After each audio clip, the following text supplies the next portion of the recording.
Welcome back friends. बेटा आज हम लोग अगले टॉपिक को पढ़ेंगे, that is biotechnology and application. इसके पहले के सारे चैप्टर हम लोग ऑलरेडी कर चुके हैं। तो आइए क्लास वाइज टॉपिक्स को देखते हैं। This is chapter number 10 of class 12th, right. Aspire vertex पे आप सभी का स्वागत है।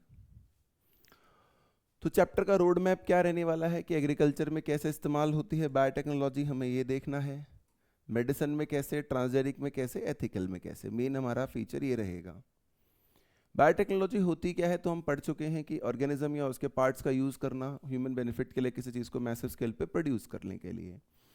Focus is on industrial production of biopharmaceuticals, यानी कि बायोलॉजिकल एंटिटी या उससे किसी प्रोडक्ट का यूज़ करना for human being welfare as medicine, achieved through use of genetically modified organisms. इस पूरे चैप्टर में हम पढ़ेंगे यही, या तो माइक्रोब को जेनेटिकली मॉडिफाई करेंगे या फंगस को या प्लांट को या एनिमल को, ताकि हमें अपने बेनिफिट की कोई चीज़ मिल पाए। जैसे हम बायोटेक में पढ़ रहे थे कि किसी होस्ट के अंदर हम कुछ ऐसा जीन इंट्रोड्यूस कर देंगे जो पहले उसके अंदर नहीं था, और उस जीन से जो प्रोडक्ट बनेगा उसका फ़ायदा हमारे लिए हम देखेंगे कि हो। बिल्कुल वैसे ही बात यहाँ पर भी कुछ होगी बेटा। की एप्लीकेशंस तो थेरेप्टिक्स डायग्नोस्टिक में काम आता है, प्रोसेस्ड फूड में काम आता है, वेस्ट ट्रीटमेंट सीवेज ट्रीटमेंट में काम आता है, एग्रीकल्चर के लिए जेनेटिकली मॉडिफाइड क्रॉप बनाना, इस तरीके की जैसे बीडी टॉक्सिन वगैरह की क्रॉप बनाना कि इंसेक्टिसाइड की ज़रूरत ही ना पड़े, पेस्टिसाइड की ज़रूरत ही ना पड़े, बायोटेक से ही हमारा काम हो जाए ताकि इन्वायरमेंट को कम नुकसान पहुंचे केमिकल्स के कारण। Bio remediation, cleaning up of environment, यानी कि होस्ट कह रहा हूँ सॉरी, जो पॉल्यूटेंट्स होते हैं ऑर्गेनिज्म का यूज़ करके उनको लेस पॉल्यूटेंट फॉर्म में तोड़ देना, उसे बायो रेमिडिएशन कहते हैं, जिससे कि इन्वायरमेंट क्लीन अप हो जाता है। एनर्जी प्रोडक्शन में हेल्प करना, ये सब मेन फंक्शंस होते हैं हमारे। क्रिटिकल रिसर्च एरिया, हमारे पास जो दो एरियाज है जिन पे हम सबसे ज़्यादा काम कर रहे हैं आजकल बायोटेक में, वो है एक तो बेस्ट कैटलिस्ट ढूंढना ताकि रेट ऑफ रिएक्शन जो है वो बेटर हो जाए। कैटलिस्ट जनरली एक माइक्रोब या प्योर एंजाइम होता है। Clinical area 2, creating optimal conditions, कि वो जो हमारा कैटलिस्ट है वो अच्छे से काम कर पाए, उसके लिए ऑप्टिमल कंडीशंस क्रिएट करना टू एक्ट। डाउनस्ट्रीम प्रोसेसिंग पे ध्यान देना कि जब हम बायोरिएक्टर से किसी प्रोडक्ट को बना लेते हैं तो अच्छे से वो सेपरेट या प्योरीफाई हो पाए, ये भी हमारा टारगेट होता है। हमारा फोकस क्या है? हमारा फोकस है कि ह्यूमन बींग्स ने कैसे बायोटेक का यूज़ किया है to improve the quality of human life, जैसे कि एग्रीकल्चर, जैसे गोल्डन राइस है, हमने क्रिएट किया जेनेटिकली मॉडिफाई करके राइस को, और विटामिन ए कंटेंट उसमें क्या है, बहुत ज़्यादा है, यानी कि न्यूट्रिशनल वैल्यू भी ज़्यादा हो सकती है। मेडिसिन की बात करते हैं तो हमने इंसुलिन बनाया है, हमने एडीए वाली जीन थेरेपी बनाई है जिसमें इम्यूनिटी की खासी डेफिशिएंसी होती है बच्चों को, उनको ट्रीट करने के लिए। ये सब कुछ बायोटेक का ह्यूमंस ने इस्तेमाल करा है। तो सबसे पहले एग्रीकल्चर वाली बात करते हैं, तो हमें पता होना चाहिए कि 3 ऑप्शंस जो सोचे जा सकते हैं फूड प्रोडक्शन के लिए, क्योंकि पॉपुलेशन तो बढ़ रही है तो फूड प्रोडक्शन बढ़ाना पड़ेगा।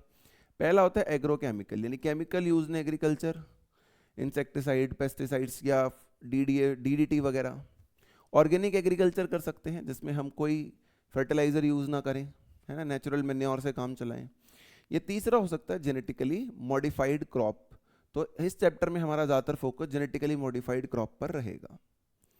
ग्रीन रेवोल्यूशन जो एग्रोकेमिकल वाला पहला काम था, उससे ये बात तो ठीक था कि फूड सप्लाई 3 गुना हो गई, फूड सप्लाई कितनी हो गई, 3 गुना हो गई। लेकिन तब भी हमारे को दिक्कत हुई क्योंकि हमारा इन्वायरमेंट जो था उस पर बहुत इफेक्ट आया। क्या इफेक्ट आया भाई? तो एक तो ये एक्सपेंसिव होते हैं फर्टिलाइजर्स, यूरिया वगैरह खरीदने गवर्नमेंट को बहुत सारी सब्सिडी देनी पड़ती है, और फर्दर इंक्रीज पॉसिबल नहीं है, जितना होना चाहिए था उतना हो चुका है। और हम एक चीज़ जानते हैं कि इसका एक साइड इफेक्ट भी होता है कि इन्वायरमेंट को बहुत नुकसान पहुंचाता है। क्या पहुंचाता है ये? इन्वायरमेंट के लिए बहुत हार्मफुल होता है ना। बायोमैग्निफिकेशन वगैरह हमारे लिए भी और वैसे इन्वायरमेंट के लिए भी काफ़ी हार्मफुल होते हैं ये केमिकल्स। ह्यूमंस के लिए बहुत सारे कार्सिनोजेनिक होते हैं ये, तो इसलिए बहुत ज़्यादा यूज़ इनका रिकमेंडेड नहीं है। तो क्या करा हमने जेनेटिकली मॉडिफाइड क्रॉप करा, क्योंकि उससे तो एक लिमिट थी कि उसके आगे हम फूड क्वालिटी नहीं बढ़ा सकते थे। तो इसमें हमने क्या करा, ट्रेडिशनल ब्रीडिंग के आगे हम गए, क्योंकि वो ट्रेडिशनल ब्रीडिंग पेस के साथ हमारी जो डिमांड थी उसके साथ नहीं कोप अप कर पा रही थी। हमने क्या करा, हमने प्लांट का कोई भी एक हिस्सा ले लिया, मान लीजिए इस पूरे प्लांट से सिर्फ ये वाला हिस्सा ले लिया हमने, तो हमने any part of plant, excised part of plant लिया, उसे टेस्ट ट्यूब में क्या कराया, ग्रो कराया। टेस्ट ट्यूब आपको दिख ही रही होंगी। तो हमने देखा कि अगर हम उस एक छोटे से पार्ट ऑफ प्लांट को, जो कि ये है मान लीजिए नंबर 1, इसको अगर हम लैब में टेस्ट ट्यूब में ग्रो कराएं और ऑप्टिमल न्यूट्रिटिव कंडीशंस दें तो इस छोटे से पार्ट से पूरा नया प्लांट बनाया जा सकता है। ये जो हमारी कैपेसिटी होती है छोटे से पार्ट से पूरा प्लांट बनाने की, इसे हम कहते हैं टोटी पोटेंसी। क्या कहते हैं बेटा? टोटी पोटेंसी या total potential. Nutrient media for tissue culture. The nutrient media is crucial for plant regeneration, है ना, क्योंकि उसके बिना कैसे, उसके बिना नहीं हो सकता। जैसे पीसीआर में अगर मैं न्यूक्लियोटाइड ही नहीं दूंगा, डीऑक्सीन्यूक्लियोटाइड नहीं दूंगा, तो कैसे कॉपी होएगी स्ट्रैंड्स की? बिल्कुल वैसे ही बात है। तो न्यूट्रिएंट मीडिया के तौर पे हमें कार्बन का सोर्स यानी कि सुक्रोज देते हैं, जो कि एनर्जी देता है सेल्स को। बहुत सारे इनऑर्गेनिक सॉल्ट्स देते हैं, सोडियम, पोटेशियम, कैल्शियम वगैरह। विटामिन्स देते हैं, अमीनो एसिड्स देते हैं, ग्रोथ रेगुलेटर्स देते हैं जैसे कि ऑक्सिन्स। ऑक्सिन का मतलब ही होता है टू ग्रो। साइटोकाइनिन, साइटोकाइनिन का सेल, साइटो का मतलब सेल, काइनिन का मतलब होता है मूवमेंट। तो ये भी सेल की मूवमेंट में बहुत अच्छी खासी हेल्प करता है। तो जिसकी मदद से वो छोटा सा पार्ट ऑफ प्लांट पूरे नए प्लांट में कन्वर्ट हो जाता है। तो जब इस छोटे से पार्ट से हमने पूरा नया बनाया, इसको हम बोलते हैं माइक्रो प्रोपगेशन। छोटी चीज़ या छोटी लैब कंडीशन या छोटे पार्ट ऑफ प्लांट का माइक्रो चीज़ का इस्तेमाल करके आपने प्लांट के नंबर को प्रोपगेट कर लिया या बढ़वा लिया। Thousands of plants through tissue culture in very short duration is micro propagation. लेकिन आपने नॉन जर्मिनल टिश्यू से बनाया है लैब में, जर्मिनल टिश्यू नहीं, यानी वेजिटेटिव पार्ट से बनवाया है। तो वेजिटेटिव पार्ट को क्या बोलते हैं? वेजिटेटिव पार्ट को बोलते हैं सोमा।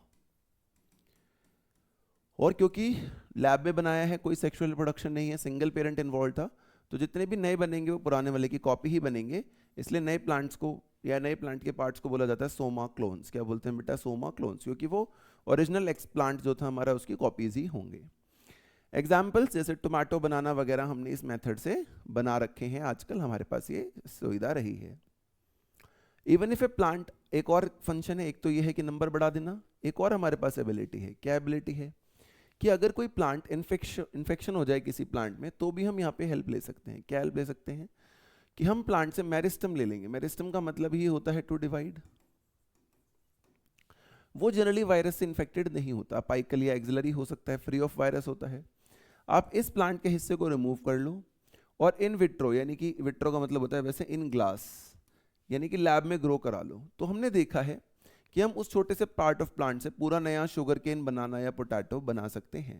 यानी अनहेल्दी प्लांट से हेल्दी प्लांट की क्या कर ली हमने? रिकवरी कर ली। अनहेल्दी वाले से एक हिस्सा ले लिया और फिर उसकी मदद से हमने पूरा नया प्लांट बनाया, तो इसको बोलते हैं रिकवरी ऑफ हेल्दी प्लांट्स। तो ये हमें पता होना चाहिए। Generally apical meristem primary growth करते हैं, लेटरल मेरिस्टम सेकेंडरी ग्रोथ करते हैं, जैसा कि हम जानते हैं। एक और मेथड होता है हमारे पास। तो देखो, फूड प्रोडक्शन बढ़ाई, अनहेल्दी से हेल्दी प्लांट बनाया। सोमैटिक हाइब्रिडाइजेशन, इसमें हम क्या करते हैं? हम सिंगल सेल्स को आइसोलेट करते हैं और उनकी सेल वॉल्स को डाइजेस्ट करते हैं। जब हम सेल वॉल्स को डाइजेस्ट कर देते हैं, देखो जैसे इस वाले प्लांट सेल में यहाँ डाइजेस्ट सेल वॉल थी, इस वाले प्लांट सेल में यहाँ सेल वॉल थी, बट अब यहाँ सेल वॉल नहीं है। जब सेल वॉल नहीं होती प्लांट सेल्स में, तो उसे प्रोटोप्लास्ट कहा जाता है, जो कि यहाँ लिखा भी है, इसे प्रोटोप्लास्ट कहा जाता है। कैसे हटती है? तो सेल वॉल के अंदर सेलुलोज होता है, तो सेलुलेज एंजाइम, पैक्टिनेज होता है तो पैक्टिनेट एंजाइम, इनका इस्तेमाल करके हम हटाते हैं। तो हमने सिंगल सेल ले लिया, एक सेल ले लिया पेरेंट ए का, एक सेल पेरेंट बी का, दोनों में से सेल वॉल हटा ली और फिर दोनों को फ्यूज कर दिया। किससे? पीईजी से। पीईजी होता है पॉलीथाइलिन ग्लाइकोल टाइप का स्ट्रक्चर, जो इनकी फ्यूजन में हेल्प करता है। ये दोनों सेल फ्यूज करते हैं। अब जो भी नया प्रोडक्ट बनता है उसे बोलते हैं सोमैटिक हाइब्रिडाइजेशन, क्योंकि इसमें भी आपने नॉन जर्मिनल टिश्यू का इस्तेमाल करा है। तो देखो, isolated protoplast from two different varieties are fused, जैसे कि मान लो टोमेटो और पोटैटो। इससे जो रिजल्ट बनेगा उसे हाइब्रिड प्रोटोप्लास्ट कहेंगे। प्रोसेस को सोमैटिक हाइब्रिडाइजेशन कहेंगे और जो स्ट्रक्चर बनेगा उसे सोमैटिक हाइब्रिड कहेंगे।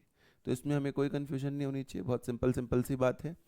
सेल लिया, प्रोटोप्लास्ट हटाया, फ्यूज करा, दो अलग अलग स्पीसीज थी इसलिए हाइब्रिडाइजेशन कह रहे हो आप इसे। जैसे पोमैटो हमने ऐसे बनाया भी है, लेकिन दिक्कत ये थी इसमें सारी डिजायर्ड कॉम्बिनेशंस नहीं बनी थी हमारे पास, है ना। पोटैटो टोमेटो का ये पोटैटो हो गया, टोमेटो हो गया। जो प्रोडक्ट बना उसके पास उतने डिजायर्ड कैरेक्टरिस्टिक नहीं थे कि इसे कमर्शलाइज किया जा सके या मार्केट में बेचा जा सके। वो पॉसिबिलिटी हमारे पास इस केस में नहीं थी बेटा। फायदा क्या है जेनेटिकली मॉडिफाइड ऑर्गेनिज्म का? जैसे अभी हमने मॉडिफाई करा कि एक सेल लिया, दोनों को फ्यूज करा दिया। तो प्लांट, बैक्टीरिया, फंगस, एनिमल्स, जिनके जीन भी हम एल्टर करते हैं, और बायोटेक का मतलब ये होता है कि हम जीन एल्टरेशन कर दें थोड़ी सी, मॉडिफाई कर दें, मैनिपुलेट कर दें, are called as genetically modified organism, जैसे अभी हमने प्लांट का करा था हाइब्रिडाइजेशन में। इससे हमारा क्या फ़ायदा होता है कि एक तो हमें फर्टिलाइजर्स ज़्यादा यूज़ नहीं करने पड़ रहे और हमारी ईल्ड भी क्या हो रही है, ज़्यादा बढ़ जाती है। Benefits of GMO, made crops more tolerant to abiotic stresses. एक हमारा कॉन्सेप्ट होता है कि हम ऐसे जीन्स डालें, जेनेटिकली मॉडिफाई करें प्लांट को, कि विंड वाटर की कमी ऊपर नीचे होने से बहुत ज़्यादा फर्क उस प्लांट की ग्रोथ पे ना पड़े।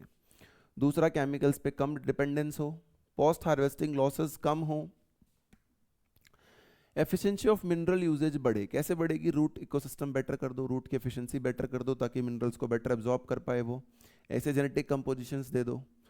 न्यूट्रिशनल वैल्यू जैसे कि golden rice, tailor made plants, कि जैसा हमें चाहिए हम वैसा प्लांट भी जेनेटिकली मॉडिफाई करके बना सकते हैं। तो ये जीएमओज हम जेनेटिकली मॉडिफाई करते क्यों हैं, उसके क्या फायदे हैं, वो हो गए। पेस्ट रेजिस्टेंट प्लांट का एक एग्जाम्पल होता है जिसको हम लोग बोलते हैं बीटी टॉक्सिन। बीटी टॉक्सिन में क्या करते हैं हम भाई, कि बटरफ्लाई का जो लार्वा है कैटरपिलर, वो जनरली कॉटन प्लांट्स को नुकसान पहुंचाता है। तो हम क्या कर रहे होते हैं, हम कॉटन प्लांट्स के ऊपर एक स्प्रे छिड़कते हैं जिसके अंदर होता है बीटी टॉक्सिन। वो बीटी टॉक्सिन जो होता है वो नॉन इन्फेक्शियस होता है या नॉन इन्फेक्टिंग होता है, किसके लिए, प्लांट के लिए। लेकिन जैसे कैटरपिलर उसे खाता है, उसके अंदर जाके वो एक्टिव हो जाता है और कैटरपिलर को मार देता है। अगर वो कैटरपिलर को मार देगा तो फिर कैटरपिलर कॉटन प्लांट को नुकसान नहीं पहुंचा पाता। इस तरीके का कुछ मैकेनिज्म होता है। तो किससे होता है भाई, जो जेनेटिक सीक्वेंस लेते हैं हम इसमें, वो बैक्टीरिया से लेते हैं जिसका नाम होता है बैसिलस थ्यूरिनजेनेसिस। तो इसके अंदर एक जीन है जो कि टॉक्सिन प्रोड्यूस करता है, उसे बोलते हैं बीटी टॉक्सिन जीन इस बैक्टीरिया के अंदर। उस जीन को हम आइसोलेट करते हैं और क्लोन करते हैं और फिर प्लांट के अंदर इंट्रोड्यूस कर देते हैं, जिससे कि टॉक्सिन बनने वाला है। क्या फायदा होता है, इंसेक्ट्स या लार्वा जो होता है बेसिकली वो नुकसान नहीं पहुंचा पाता, क्योंकि जैसे ही लार्वा आता है इस प्लांट के पास, बीटी टॉक्सिन जीन उस लार्वा के अंदर चला जाता है और उस लार्वा को किल कर देता है।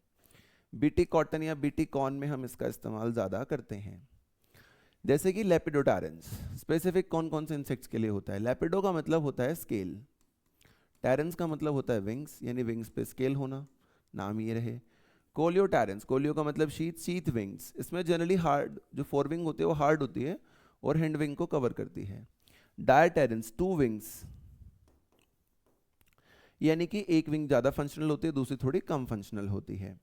राइट, क्या होता है इसमें, जैसे ये इंसेक्ट या इनके लार्वा डिपेंड करते हैं या फीड करते हैं कॉटन प्लांट पे या कॉर्न प्लांट पे, तो बैसिलस थ्यूरिनजेनेसिस जो जीन होता है वो प्रोटीन क्रिस्टल्स बनाता है। और ये प्रोटीन क्रिस्टल्स जो होते हैं वो इंसेक्टिसाइडल होते हैं। जैसे इंसेक्ट के अंदर जाएंगे, जीन हमेशा कुछ ना कुछ प्रोटीन तो बनाएगा ही। वो प्रोटीन इनएक्टिव फॉर्म में रहता है जब तक वो प्लांट के अंदर होता है। जैसे ही वो किस में चला जाता है, इंसेक्ट में, वो एक्टिव हो जाता है और इंसेक्ट को किल कर देता है। कैसे कर देता है, देखो, बीटी टॉक्सिन बैक्टीरिया के अंदर हमेशा किस में रहता है, इनएक्टिव फॉर्म में रहता है। इंसेक्ट जब उसे एग्जिस्ट, वो प्लांट के अंदर भी इनएक्टिव फॉर्म में रहेगा, इंजेस्ट कर लेता है तो कन्वर्ट हो जाता है into active form. Alkaline pH जो होता है वो उसके लिए एक्टिवेशन का काम करता है। जैसे पेप्सिनोजन एसिडिक पीएच पे एक्टिव होता है, अल्कलाइन पीएच पे एक्टिव होता है। इससे क्या हो जाता है, क्रिस्टल से सॉल्युबलाइज हो जाते हैं, घुल जाते हैं उसके अंदर। और ऐसा होने से जो एक्टिवेटेड टॉक्सिन होता है वो लार्वा का या जो इंसेक्ट है हमारा, उसके गट, जब उसे वो कंज्यूम करता है तो उसके गट में या जीआईटी ट्रैक्ट में जो एपिथेलियल सेल्स हैं उनके साथ वो बाइंड करता है। और बाइंड करते ही एपिथेलियल सेल्स में वो क्रिएट कर देता है पोर्स को, जिसके कारण सेल स्वेलिंग और डेथ हो जाती है किसकी, इंसेक्ट या उसके लार्वा की। तो इस तरीके से ये काम करता है। इनएक्टिव होता है यहाँ पर और इंसेक्ट के गट में जाके एक्टिव हो जाता है और इंसेक्ट के एपिथेलियल सेल्स जो होते हैं उनके अंदर पोर्स वगैरह क्रिएट करता है, जिसके कारण इंसेक्ट या लार्वा की डेथ हो जाती है। स्पेसिफिसिटी अगर हम देखते हैं तो देखो, अगर मान लीजिए मुझे कॉटन बुलवॉर्म के तौर पे ढूंढना है तो मुझे ये वाले दो जीन ढूंढने, ये दो जीन आइसोलेट करने हैं, क्राई1AC एंड क्राई2AB। क्राई प्रोटीन कहते हैं क्योंकि हम जीन का नाम क्राई है, इसलिए प्रोटीन का नाम, जो बीटी टॉक्सिन जीन है उसका नाम हमने क्राई रखा हुआ है। और क्राई1AB अगर हमें कॉर्न बोरर चाहिए, तो ये नीट एग्जाम में बहुत बार पूछा गया है। Right, toxin coded by gene cry, और इसलिए प्रोटीन का नाम क्या है, क्राई प्रोटीन्स। अब दूसरे, ये तो बीटी टॉक्सिन वाली बात हो गई। दूसरी बात होती है पेस्ट रेजिस्टेंट, कि भैया एक नेमेटोड है। नेमेटोड का मतलब होता है जो थ्रेड लाइक अपीयरेंस रखते हैं। पहले एस्केल मीन्स पुराना नाम था, अब नया नाम निमेटॉड्स है।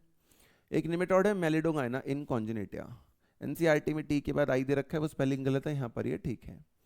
Infect the roots of tobacco plants, और इसके कारण टोबैको जो होती है काफ़ी घट जाती है। ये हेल्दी रूट्स हैं टोबैको प्लांट के इधर, और ये इन्फेक्टेड है। तो वी वांट कि हेल्दी रहें, इन्फेक्टेड ना हो। तो देखो हम क्या करते हैं, हम एक नोवल का मतलब होता है कुछ नई बढ़िया सी बात, डिफरेंट बात यूज करते हैं। कैसे कि हम एक बात बताते हैं कि आरएनए इंटरफेरेंस नाम की एक चीज होती है हर ऑर्गेनिज्म में, जिसके अंदर क्या होता है, जैसे ही मेरे अंदर कोई भी डबल स्टैंडर्ड आरएनए आएगा तो मेरी बॉडी हमेशा उस डबल स्टैंडर्ड आरएनए को तोड़ेगी, उसको एनिमी समझते हुए, इनटू स्मॉल इंटरफेयरिंग आरएनएस। ये मेरे यहाँ नॉर्मल मैकेनिज्म है। और इस स्मॉल इंटरफेयरिंग आरएनए जो होता है, इसी का हमें इस वाले प्रोसेस में यूज करना होता है। कैसे, देखो कैसे यूज करते हैं हम, उसको अभी हम इसमें देखेंगे, ध्यान से सुनिएगा। तो इन्वॉल्व साइलेंसिंग ऑफ एमआरएनए, ये siRNA जाकर इस mRNA पे बाइंड होगा। इन siRNA के दो स्ट्रैंड्स होते हैं, इनमें से कोई दो थे ना ऊपर, क्योंकि दो अलग अलग हुए हैं, तो उनमें से कोई एक तो डिस्कार्ड हो जाता है और एक आकर इस mRNA से बाइंड करता है और इस mRNA को फिर आगे एक्सप्रेस नहीं होने देता। ऐसा फंक्शन हम यहाँ करेंगे। साइलेंसिंग हो जाएगी mRNA की, क्योंकि वो उससे आगे बाइंड हो गया, तो अभी mRNA जो सिंगल था वो डबल स्ट्रैंड का हो जाएगा, जिसके कारण टी कोडोन पे, tRNA के एंटी कोडोन पे जा नहीं पाएगा और एक्सप्रेस नहीं हो पाएगा। Silencing of specific mRNA due to complementary double-stranded RNA molecule. The double-stranded RNA binds to and prevents translation of the mRNA. बता दिया था मैंने, देखो एक्सप्रेस नहीं होने देगा।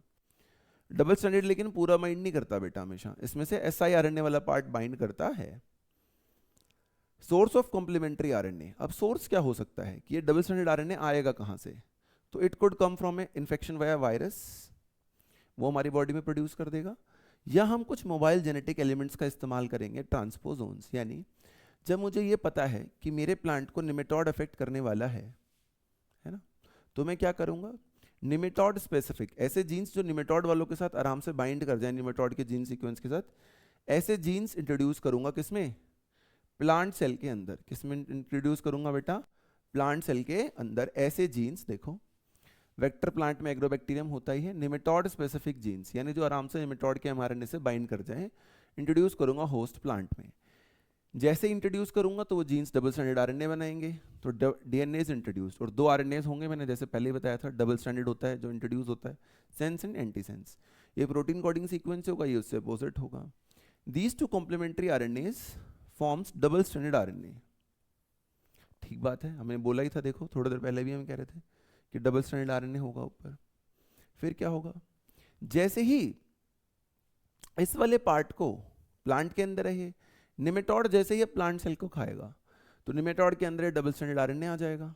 तो वो इसको, जैसे नेचुरल रिस्पॉन्स होता है जो हमने बताया था कि बॉडी का नेचुरल रिस्पॉन्स होता है कि डबल स्टैंडर्ड आरएनए को बॉडी तोड़ेगी siRNA में, निमेटॉड बिल्कुल सेम काम करेगा। उसको थोड़ी पता है हमारी चाल में फंस रहा है।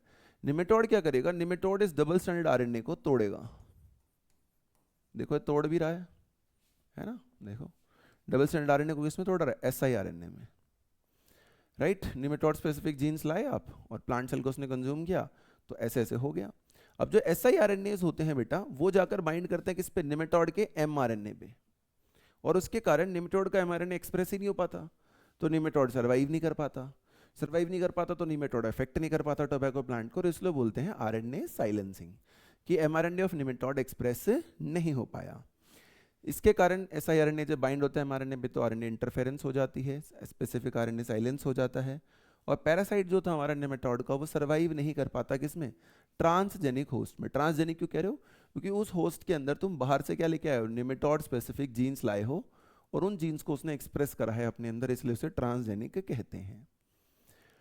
तो इस वाले पार्ट से हमें एक तो की टेक अवे में टिश्यू कल्चर पता होना चाहिए, सोमैटिक हाइब्रिडाइजेशन, जीएमओस, बीटी क्रॉप और आरएनए इंटरफेरेंस। देखो है ना, इसमें कोई कंफ्यूजन नहीं होनी चाहिए, बहुत सिंपल सिंपल सी बातें मैंने समझाई कि कैसे होगा। मेडिसिन में देखते हैं तो हमारे पास एक होता है रिकॉम्बिनेंट डीएनए टेक्नोलॉजी का इस्तेमाल करना, ताकि हम बहुत सारी थेरेप्टिक ड्रग्स बना सकें। Drugs are highly safe and more effective जब हम इससे बनाते हैं, तो अनवांटेड रिस्पॉन्सेज नहीं आते हमारे जब हम यूज़ करते हैं तो बायोटेक को, राइट।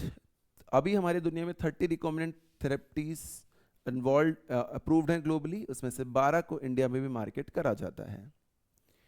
इंसुलिन की बात करते हैं। ट्रेडिशनली इंसुलिन जब ह्यूमन नहीं बना पा रहा था तो हमारा ट्रेडिशनल सोर्स कौन था? एनिमल था। लेकिन कभी बार एनिमल सेल को जब हमारी बॉडी हम जानते हैं सेल्फ और नॉन सेल्फ में डिफरेंशिएट करती है, तो हमारे सेल में एलर्जिक रिएक्शंस हो रहे थे जब हम इसको यूज़ कर रहे थे। जेनेटिकली इंजीनियर्ड इंसुलिन क्या होती है कि हमने अपने आप बाहर लैब में कोई कंडीशन बनाई है, और डायबिटीज़ में हम जानते हैं इंसुलिन काफ़ी काम का होता है और ये हाईली सेफ होती है, इसमें कोई अनवांटेड रिस्पॉन्स नहीं आता। स्ट्रक्चर ऑफ ह्यूमन इंसुलिन, तो इसके लिए वो समझाते हैं, देखो इंसुलिन में दो चेन होती हैं, चेन ए और चेन बी। ऊपर चेन ए दिखा दी, नीचे चेन बी दिखा दी, और कहा इन दोनों चेन्स को जोड़ा जाता है किससे? डाइसल्फाइड ब्रिज से, जैसा कि हीमोग्लोबिन के स्ट्रक्चर में, हीमोग्लोबिन कह रहा हूँ, एंटीबॉडी के स्ट्रक्चर में भी होता है, राइट। तो डाइसल्फाइड ब्रिजेस से ये आपस में जुड़े हुए होते हैं। ये सल्फाइड्स दिखा रखे हैं उन्होंने जगह जगह पर। अच्छा, तो नंबर लिखा हुआ है, यहाँ बॉन्ड नहीं दिखा रखे हैं, आपके बुक वाले डायग्राम में दिखा रखे होंगे। और क्योंकि प्रोटीन है इसलिए इधर अमीनो एंड है बेटा, एज यूजुअल अमीनो एसिड से बना है। एक तरफ अमीनो होगा और एक तरफ कार्बोक्सिलिक टर्मिनल होगा, एक तरफ कार्बोक्सिलिक टर्मिनल होता है, ये चेन में हमेशा हमें पता है। टोटल 51 अमीनो एसिड्स होते हैं, हम जानते हैं। मैमल्स के अंदर इंसुलिन सिंथेसाइज होता है एज ए प्रो हार्मोन, जैसे पेप्सिनोजन होता है एंजाइम, प्रो एंजाइम, ऐसे ये प्रो हार्मोन होता है। इसके अंदर ए चेन होती है, बी चेन होती है, डाइसल्फाइड बॉन्ड से जुड़ी हुई होती है, साथ में सी पेप्टाइड भी होता है। जब तक सी पेप्टाइड रहता है तब तक हम उसे प्रो इंसुलिन कहते हैं। Requires processing before it becomes fully functional hormone. Contain extra stretch called as C peptide, C का मतलब होता है कनेक्टिंग। फंक्शनल इंसुलिन में क्या होगा? सेम स्ट्रक्चर रहेगा, बस सी पेप्टाइड जो होगी वो इससे अलग निकल जाएगी। मैच्योरेशन के दौरान इसको हम रिमूव कर देते हैं सी को, और फिर उसे हम फंक्शनल इंसुलिन कहते हैं। रिकॉम्बिनेंट इंसुलिन प्रोडक्शन कैसे करा गया है? तो हमने क्या किया है, एक कंपनी है, उन्होंने जीन्स आइसोलेट करे हैं जो ए और बी चेन को बनाती है, राइट। तो उसने जीन आइसोलेट कर लिए, ह्यूमन इंसुलिन ए चेन जीन मान लो और बी चेन जीन मान लो, उसको एक वेक्टर में डाल दिया, प्लाज्मिड वेक्टर्स होते ही हैं। फिर उसको होस्ट में डाल दिया, कौन सा होस्ट? इकोलाई। इकोलाई के अंदर अगर ये जीन एक्सप्रेस हुआ तो यानी इसके प्रोटीन्स बनेंगे, यानी वो चेन्स बनेंगी। तो उसने ए और बी चेन सेपरेटली बना दी, राइट। तो इन्होंने ये बना दी भाई, इली लिली कंपनी ने बनाया था ह्यूमन इंसुलिन को यूजिंग दिस, और एनिमल सोर्स का इश्यू उसके बाद हमेशा के लिए खत्म हो गया था। तो ए और बी चेन बन गई, देखो डाइसल्फाइड बॉन्ड से इन्हें जोड़ दिया और फंक्शनल रिकॉम्बिनेंट ह्यूमन इंसुलिन हमने बना दिया। तो ये हमें पता होना चाहिए कि कैसे बनाया, वेक्टर का यूज करके हमने बनाया। फिर एक टॉपिक होता है जिसे बोलते हैं जीन थेरेपी, कि अगर कोई जीन मिसिंग है, जैसे एक छोटा बच्चा होता है, कई बार उसमें कुछ जीन्स मिसिंग होते हैं, राइट, कोई हेरिडिटरी डिजीज के कारण या इनहेरिटेंस या सक्सेशन के कारण। कोई भी मेथड जो हमें इसमें हेल्प करेगा डिफेक्ट को करेक्ट करने में, उसे जीन थेरेपी कहेंगे। तो इसमें हम क्या करते हैं, जिस इंसान के सेल्स में जीन की दिक्कत है या टिश्यूज में दिक्कत है, उसमें हम जीन को इंसर्ट करते हैं। कंपनसेट हो जाता है उससे क्या? नॉन फंक्शनल जीन, क्योंकि हमने क्या डिलीवर कर दिया? नॉर्मल जीन हमने होस्ट के अंदर डिलीवर कर दिया। इसका सबसे क्लासिकल एग्जाम्पल होता है एडीए डेफिशिएंसी। एडेनोसिन डीएमाइनेज एक एंजाइम होता है जो हमारी बॉडी में एडेनोसिन को ब्रेक करता है और डीऑक्सीएडेनोसिन जैसे हार्मफुल केमिकल्स को कलेक्ट नहीं होने देता है। The first clinical gene therapy 1990 में दी गई थी 4 ईयर के बच्चे को। ये हमारे लिए इम्यून सिस्टम में बहुत हेल्पफुल होता है एंजाइम, ये ना हो तो हमारे इम्यून सिस्टम कमज़ोर पड़ता है, हमें बहुत सारी बीमारियां हो जाती हैं। और हमने इसमें 2 बातें देखी थी, धीरे धीरे हम देखेंगे भी, राइट। ये इंसान है, इस इंसान के अंदर हमें जीन देना है supposedly. Before gene therapy ADA deficiency पहले कैसे ट्रीट होता था? तो बोन मैरो ट्रांसप्लांटेशन से करते थे, कि जिस इंसान की बोन मैरो में एडीए नहीं बन पा रहा है सेल्स के अंदर, तो उसमें एक हेल्दी इंसान का बोन मैरो दे दो जो एडीए बना रहा हो, तो बोन मैरो ट्रांसप्लांटेशन करते थे। लेकिन इसके साथ दिक्कत क्या है कि उस बच्चे के तो ठीक हो गया, बट कल को ऑफस्प्रिंग को फिर भी ट्रांसमिट कर सकता है, इसलिए कंप्लीटली क्योरेटिव नहीं माना जाता है। और कई बार हो सकता है उस बच्चे में भी जिंदगी भर कामयाब ना हो और उसकी बॉडी उसे फॉरेन सेल समझ के रिजेक्ट कर दे बोन मैरो को, तो ऐसे दिक्कत होती है, राइट। अब हम क्या करते हैं, अब हम एंजाइम रिप्लेसमेंट थेरेपी करते हैं, जिसमें हम फंक्शनल एडीए देते हैं इंजेक्शन के द्वारा। लेकिन ये दोनों ही अप्रोचेस कंप्लीटली क्योरेटिव नहीं है। ये दोगे तो बोन मैरो रिजेक्ट है, जेनेटिकली अगले में रुकेगा नहीं, जेनेटिकल कंपोजिशन तो फिर भी वैसा ही है, तो ऑफस्प्रिंग में जाएगा। एंजाइम रिप्लेसमेंट थेरेपी की अगर हम बात करेंगे तो यहाँ पर हमें समझाया जाता है कि भाई मान लो मैंने लिम्फोसाइट्स थे जिनमें कमी होती, लिम्फोसाइट में दे दिया, बट लिम्फोसाइट की भी तो लाइफ स्पैन है, वो लिम्फोसाइट जिनमें दिया था वो कल को मर जाएंगे, तो फिर हमें दोबारा से ब्लड के अंदर एडीए देना पड़ता है ना। तो देखो कैसे करते हैं हम, कि हमें लिम्फोसाइट्स लेते हैं, वायरल वेक्टर लेते हैं, रेट्रोवायरस वगैरह जो हमारा होता है जनरली, हेल्दी जीन जो होता है वायरल वेक्टर में इंट्रोड्यूस कर देते हैं, और एक एडीए कॉम्प्लीमेंट्री डीएनए बनाया जाता है। कॉम्प्लीमेंट्री डीएनए मतलब वो डीएनए जो कहां से बनता है, फ्रॉम आरएनए, फ्रॉम आरएनए, और जिसके पास ऐसा जेनेटिक सीक्वेंस होता है जो कि उस जीन के प्रोटीन्स को कोड करेगा, है ना, coding sequence for expression of that ADA gene. ठीक है, ADA complementary DNA introduced via retroviral factor. इस हेल्दी जीन के अंदर क्या होगा, कॉम्प्लीमेंट्री डीएनए होगा, बट इंट्रोडक्शन के लिए हमें रेट्रोवायरस चाहिए होता है, तो इसलिए वायरल वेक्टर का इस्तेमाल हमने यहाँ किया, जैसे पहले हम प्लाज्मिड का इस्तेमाल कर रहे थे इंसुलिन में। जेनेटिकली इंजीनियर्ड सेल्स जो थे हमारे, जो थोड़े मॉडिफाई हो चुके हैं हम सेल्स, उनको हम कल्चर करते हैं, और इन सेल्स को यानी कि लिम्फोसाइट्स को हम कल्चर करते हैं। देखो ये लिम्फोसाइट्स हैं यहाँ पे, ये क्या है यहाँ पे, लिम्फोसाइट्स। इन लिम्फोसाइट्स के पास आपने हेल्दी जीन भी रख दिया और वायरल वेक्टर भी रख दिया। वेक्टर इन हेल्दी जीन से या फॉरेन डीएनए से बाइंड होएगा, फिर वही वेक्टर हमारे होस्ट सेल्स यानी कि लिम्फोसाइट से बाइंड होएगा, और जब वेक्टर अपनी कॉपी बनवाएगा तो इस हेल्दी जीन की कॉपी भी हमारे सेल्स के अंदर बना देगा, या उस सेल्स के साथ अटैच कर देगा उस जेनेटिक सीक्वेंस को जिससे कॉपी बने। लेकिन कल को जब वो सेल्स ही मर जाएंगे तो तुम्हें प्रोसेस रिपीट करना पड़ेगा। पेशेंट रिक्वायर्ड पीरियोडिक इन्फ्यूजन्स, क्योंकि लिम्फोसाइट्स इमोर्टल नहीं होते, यही दिक्कत है बस। परमानेंट क्योर क्या है, टेम्पररी मेथड है करंटली। तो परमानेंट क्योर का मतलब होता है, जो हमारा फ्यूचर गोल है, हम चाहते हैं कभी लाइफ में हो कि जीन प्रोड्यूसिंग एडीए को हम मैरो सेल्स से ही किसी एम्ब्रियो से निकाल लें और बच्चे के अंदर भी अर्ली एम्ब्रियो में ही इंसर्ट कर दें। यही इकलौता रास्ता है, ताकि फिर जीवन भर अपने आप चीज़ें बनती रहें। बाद में तो टेम्पररी क्योर्स ही हैं, कोई इसका परमानेंट क्योर नहीं होता है। मॉलिकुलर डायग्नोसिस में बायोटेक आजकल बहुत सारी जगह कॉज यूज होती है। भाई देखो, ब्लास्टोमेरिक टाइप का दिखा रखा है कि वहीं यूज कर लो। अब कन्वेंशनल मेथड जो थे, जैसे कि यूरिन एनालिसिस वगैरह या सीरम एनालिसिस वगैरह, उसमें दिक्कत थी कि जब तक बॉडी में पूरे सिम्टम नहीं आएंगे तब तक आप डिटेक्ट ही नहीं कर सकते। इफेक्टिव ट्रीटमेंट रिक्वायर्स अगली डायग्नोसिस, वो कन्वेंशनल मेथड से नहीं हो पाता था, जैसे सीरम और यूरिन एनालिसिस। जब तक सिम्टम होते थे पैथोजन कंसंट्रेशन क्योंकि ऑलरेडी क्या हो जाती थी, बहुत ज़्यादा हो जाती थी। मॉलिकुलर डायग्नोसिस मतलब सिम्टम होने से पहले मॉलिकुलर लेवल पर, डीएनए के लेवल पर ही आप पता कर पाओ तो बहुत बढ़िया रहेगा, अर्ली डायग्नोसिस हो जाएगी। इसमें पीसीआर, रिकॉम्बिनेंट डीएनए और एलाइजा का इस्तेमाल होता है, जिसके अंदर हम पैथोजन की बहुत कम कंसंट्रेशन भी डिटेक्ट कर सकते हैं। अभी 2-3 साल पहले नीट में एक क्वेश्चन आ गया था। पीसीआर टेक्निक अर्ली और रैपिड डिजीज डिटेक्शन में इस्तेमाल होती है, क्योंकि अगर छोटा सा एक सीक्वेंस भी बदला होगा, जब उसके हजारों, एक सीक्वेंस ना भी दिख रहा हो बट उसकी हजारों बिलियन कॉपीज बनेंगी, तब हमें वो जरूर अच्छे से दिखता है। तो इसलिए ये इसमें इस्तेमाल होता है लो कंसंट्रेशन में ही पता पकड़ने के लिए, क्योंकि हम क्या कर देते हैं, उस चेंज्ड डीएनए का बहुत जबरदस्त एम्प्लीफिकेशन कर देते हैं, जिसके कारण फिर वो हमारी आंखों से छुप नहीं पाता और हम उसे आराम से डिटेक्ट कर लेते हैं। एचआईवी में हेल्प करते हैं हम PCR detection, cancer mutation detection और जेनेटिक डिसऑर्डर आइडेंटिफिकेशन। 3 जगह हम बहुत ज़्यादा इस्तेमाल करते हैं पीसीआर का, इंपॉर्टेंट बात है, पता होनी चाहिए।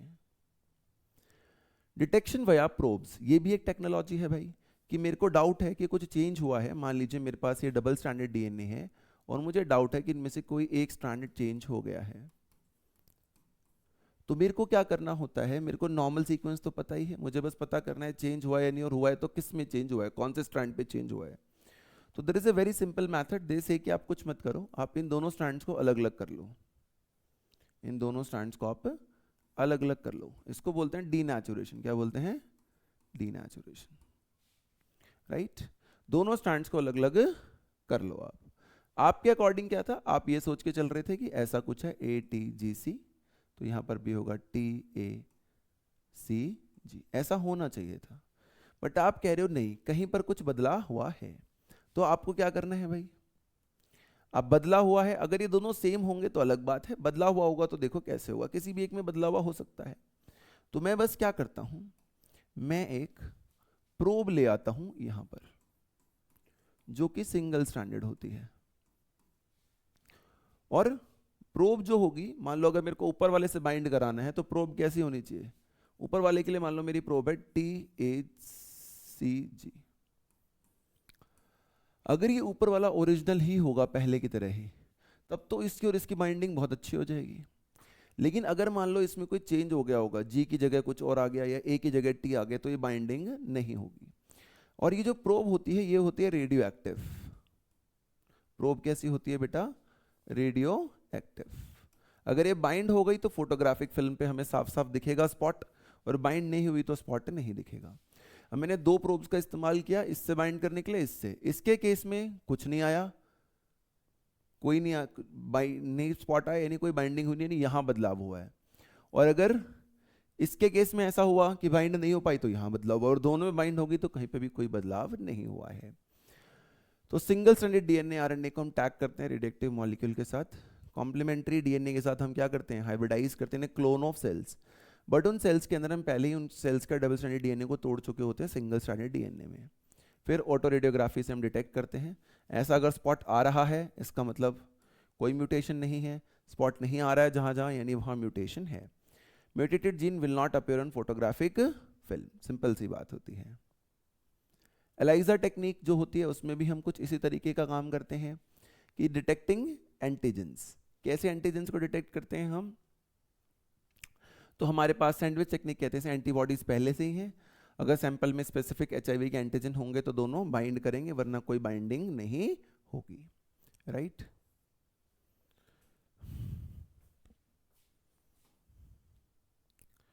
की टेकअवेज क्या है? Recombinant insulin, gene therapy, PCR and ELISA techniques. Then transgenic animals की बात हम करते हैं, जिनके डीएनए को मॉडिफाई करते हैं उसे हम ट्रांसजेनिक एनिमल कहते हैं। 95% ट्रांसजेनिक एनिमल जो आज के दिन है बेटे वो माइस हैं। इसके अलावा rat, rabbit, pig, sheep, cow, fish हो सकती हैं। रीजन फॉर जेनेटिक मॉडिफिकेशन हम क्यों करते हैं? हमें भाई अपने अंदर डर लग रहा है कि चेंज करने से, तो माइस का जीन सीक्वेंस बदल के देख लेते हैं कि ऐसा बदलने से क्या डिफरेंस आएगा माइस के अंदर। तो नॉर्मल फिजियोलॉजी डेवलपमेंट की स्टडी करते हैं हम ऐसा करके। कोई डिजीज़ है, मुझे नहीं समझ में आ रहा है कि मेरे अंदर वो डिजीज़ कैसे प्रोग्रेस हो रही है, मैं उसका पॉजिटिव एजेंट माइस में डाल दूंगा और देखूंगा इसमें कैसे प्रोग्रेस करते हैं। वो भी मैमल है तो मैं आइडिया लगा पाऊंगा मेरे अंदर वो चीज़ कैसे प्रोग्रेस करेगी। कभी कभी हम कुछ प्रोडक्ट्स भी बना लेते हैं जेनेटिकल मॉडिफाइड ऑर्गेनिज्म से। वैक्सीन कोई बने ही है नहीं तो हम माइस पे यूज़ करते हैं पहले कि उसमें सक्सेसफुल है तो अपने पे यूज़ करेंगे। कोई केमिकल बनाते हैं तो भी हम पहले उसी पे यूज़ करते हैं, है ना? तो एक तो हाउ जीन्स आर रेगुलेटेड उसको पढ़ने के लिए नॉर्मल फिजियोलॉजी डेवलपमेंट के लिए इस्तेमाल किया जाता है किसका? माइस का। जैसे इंसुलिन लाइक ग्रोथ फैक्टर को पढ़ना है तो हमने क्या करा, माइस के अंदर कहीं बाहर से इंसुलिन लाइक ग्रोथ फैक्टर डाला और देखा कि उसके अंदर क्या चेंजेस आ रहे हैं। सही चेंजेस आएंगे तो फिर हम उस स्टडी को आगे बढ़ाएंगे, वरना स्टडी को वहीं रोक देंगे। जैसे कोई डिजीज़ ही है हमें समझ में नहीं आ रहा है तो वहाँ पर भी हम मॉडल की तरह इस्तेमाल करते हैं इनको कि हम उस डिजीज़ को, कैंसर पढ़ना है, सिस्टिक फिब्रोसिस जिसमें म्यूकस जमा हो जाता है लंग्स वगैरह में, रूमेटॉइड आर्थराइटिस जो कि एक ऑटोइम्यून डिसऑर्डर, अल्जाइमर्स, कुछ भी पढ़ना है हमें, तो इस डिजीज़ को का फैक्टर या इस डिजीज़ को इंट्रोड्यूस कर देंगे उसके अंदर, माइस या ट्रांसजेनिक एनिमल जो भी हमने बनाया होगा उसके अंदर। तो क्योंकि बाहर से इंट्रोड्यूस कोई जीन उसके अंदर कर दिया है तो वो ट्रांसजेनिक हो गया। देखेंगे अभी ये चीज़ कैसे प्रोग्रेस कर रही है ताकि हम स्टडी ठीक से कर पाएँ। सिमिलरली बायोलॉजिकल प्रोडक्ट्स भी बनाते हैं हम, दे एक्ट एज बायोरिएक्टर्स। जैसे कि ह्यूमन अल्फा 1 एंटीट्रिप्सिन बनाया है हमने ट्रांसजेनिक एनिमल से फॉर एम्फाइजीमा ट्रीटमेंट, नीट में आ चुका है। Phenylketonuria treatment, cystic fibrosis treatment, सबके लिए प्रोडक्ट्स हमने बनाए हैं इनसे। पहली फर्स्ट ट्रांसजेनिक काउ जो थी बेटा उसका नाम था रोजी। वो 2.4 ग्राम पर लीटर प्रोटीन देती थी, प्रोटीन इनरिच्ड मिल्क देती थी। उसमें अल्फा लैक्टोल्ब्यूमिन नाम का प्रोटीन होता था। काउ मिल्क से बेटर था ये हमारे लिए। वैक्सीन सेफ्टी भी भाई हम बिल्कुल सेम तरीके से चेक करते हैं किसमें, माइस में। केमिकल सेफ्टी भी हम सेम तरीके से चेक करते हैं कि कोई केमिकल कितना सेंसिटिव हो सकता है या नहीं हो सकता है हमारी बॉडी के लिए। कैसे करते हैं तो देखो उसने लिखा भी है कि उसके अंदर जीन्स हम डाल देते हैं ताकि टॉक्सिक सब्सटेंस के खिलाफ सेंसिटिविटी उनकी बढ़ जाए, जिससे हमें इफेक्ट पता चलते हैं कि क्या इफेक्ट आएगा अगर ये वाला केमिकल मैं अपनी बॉडी में इंट्रोड्यूस करूं तो ट्रांसजेनिक एनिमल्स की definition, physiology, disease, products, vaccines and toxicity. Then we have some ethical issues and biopiracy. Introduction to ethical issues. The main population of living organism जो है can not go on without regulation. Manipulation हम living organism का ऐसे नहीं कर सकते, रह सकते हैं, कुछ तो हमें इस पर रेगुलेशंस लगाने पड़ेंगे। Some ethical standards are required to evaluate जो हमारी एक्टिविटीज़ हैं कि वो मोरल हैं या नहीं हैं. Beyond morality, ecosystem impact. Morality से आगे एक और बात है कि अगर हम ऐसे ऑर्गेनिजम्स का मिसयूज करते रहेंगे तो इनके रिजल्ट्स फ्यूचर में अनप्रेडिक्टेबल हो सकते हैं और कई बार हमारे लिए नुकसानदायक भी हो सकते हैं. तो एक कमेटी है, ये नीट में फुल फॉर्म आ चुकी है, GEAC, genetical engineering approval committee. इनको दिया गया है मौका कि आप बता दीजिए कि क्या दिक्कतें आती हैं या क्या क्या हमें करना चाहिए और क्या क्या नहीं करना चाहिए, किस चीज़ की हम अप्रूवल दें, किस चीज़ की अप्रूवल हम ना दें, ताकि GM रिसर्च की वैलिडिटी पे कोई क्वेश्चन ना आए, सेफ्टी रहे for public services. Indian government ने इसको बनाया है मॉनिटर करने के लिए. पेटेंट्स जो होते हैं उनके साथ एक प्रॉब्लम है. क्या प्रॉब्लम है कि कोई चीज़ हमने डिस्कवर करी पर कई बार कोई और उस पर क्लेम कर लेता है, तो उसे बायोपायरेसी कहते हैं. कॉर्पोरेट लोग ट्रेडिशनल नॉलेज का जब इस्तेमाल करते हैं. Modifying living organisms for public services has created problems with patent. There is growing public anger against certain multinational companies. Traditional herbal knowledge का लोग गलत फ़ायदा उठाते हैं, local food का गलत फ़ायदा उठाते हैं, उन्हें अपना बता देते हैं. जैसे कि राइस इंडिया में बहुत टाइम से उगाया जाता है, थाउजेंड्स ऑफ ईयर से एशिया में. करीब करीब 2 लाख वेराइटीज़ इंडिया में राइस की हैं. India one of the richest है राइस डाइवर्सिटी के मामले में. लेकिन बासमती राइस जिसका अरोमा यानी कि प्लीजेंट स्मेल, फ्लेवर जो है हमारे पास ट्रेडिशनली है, उसके 27 वेराइटीज़ हैं हमारे पास. हमारी एंशिएंट टेक्स्ट, फोल्कलोर यानी कि ट्रेडिशनल स्टोरीज वगैरह जो होती हैं उनमें भी उसका नाम आता है, पोइट्री में भी नाम आता है. लेकिन 1997 में यूएस की एक कंपनी ने इस पर क्लेम कर दिया और पेटेंट राइट्स ले लिए कि अब उनके बिना कोई बासमती राइस को प्रोड्यूस या सेल नहीं कर पाएगा. और उसको ट्रेडमार्क दे भी दिए यूएस कंपनी ने कि वैरायटी बासमती राइस को अपने आप का पेटेंट बनाकर बेचे. Reality of the new variety, traditional Indian farmers variety, जो हालांकि जो उसने नई वैरायटी बनाई थी वो उसकी नई थी ही नहीं. उन्होंने बस क्या करा था, उन्होंने इंडियन फार्मर जो इंडियन बासमती वैरायटी थी उसको सेमीडॉग वैरायटी से क्रॉस करा और नया जो बना उसको उन्होंने पेटेंट करा लिया कि ये हमारी पेटेंट हाइब्रिड सिचुएशन है जिसमें हाफ लॉन्ग ग्रेन और शॉर्ट ग्रेन्स हैं, क्रॉस विद सेमीडॉर्फ. लेकिन ये इलेजिटिमेट क्लेम था, सही बात नहीं थी, कोई नोवेलिटी या कोई नई चीज़ नहीं थी, उन्होंने हमारी चीज़ का इस्तेमाल करा था. और उन्होंने कहा कि कोई और बासमती राइस को नहीं बेच पाएगा. अब इसको प्रोटेक्ट करने के लिए गवर्नमेंट ने क्या किया है, प्रोटेक्टिंग ट्रेडिशनल मेडिसिन. तो गवर्नमेंट ने बहुत सारे अटेम्प्ट्स करे हैं. हमारे को जिसने कब्जा करने की कोशिश की हमारी हर्बल नॉलेज पे, जैसे कि फॉरेनर से टर्मरिक और नीम को भी कोशिश करी है, जैसे राइस को कोशिश करी थी कि हमारा हो जाए. हमें विजिलेंट रहना पड़ेगा, यानी थोड़ा केयरफुल रहना पड़ेगा और ऐसी प्रैक्टिस के खिलाफ आवाज़ उठानी पड़ेगी. अंडरस्टैंडिंग बायोपायरेसी, अगर बिना प्रॉपर ऑथराइजेशन, बिना कंट्री की परमिशन के हम कोई काम करते हैं उनकी चीज़ के साथ, तो वो बायोपायरेसी होती है बेटा. Use of bio resources by multinational companies organisation without proper authorisation, without compensatory payment. Right.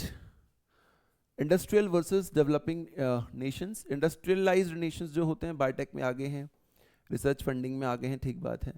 Developing Nations के पास बायो रिसोर्सेज ज़्यादा हैं, ट्रेडिशनल नॉलेज बेटर है, इमर्जिंग इकोनॉमिक्स है, रिसोर्स प्रोवाइडर्स हैं. वैल्यू ऑफ ट्रेडिशनल नॉलेज हमें पता होनी चाहिए, बहुत ज़रूरी है. लीगल एक्शंस एंड रिफॉर्म्स की अगर हम बात करते हैं तो ग्लोबल रियलाइजेशन बढ़ रही है कि जो इंडस्ट्रियलाइज नेशंस हैं वो डेवलपिंग नेशंस के खिलाफ गलत काम करते हैं. इंडियन पार्लियामेंट ने भी एक बिल पास किया है, ये भी नीट के एग्जाम में आ चुका है, ताकि इंडियंस के साथ ऐसा कोई धोखाधड़ी ना हो. इसमें patent, terms of emergency provisions, research development को देखा जाता है. की टेकअवेज क्या है, GEAC जो हमने कमेटी बनाई है, अनऑथराइज पेटेंटिंग से बचना है, बायोपायरेसी, इंडियन पेटेंट बिल्स के बारे में पता होना चाहिए. तो ये बेटा चैप्टर हो गया ख़त्म हमारा, बहुत मुश्किल नहीं था. सिर्फ ADA जीन थेरेपी के बारे में पता होना चाहिए, insulin, BT toxin, RNA interference, transgenic animals in tissue culture. ठीक है, thank you so much for today बेटा. फिर मिलते हैं अगले चैप्टर के साथ, अगले टॉपिक के साथ. Have a good day ahead.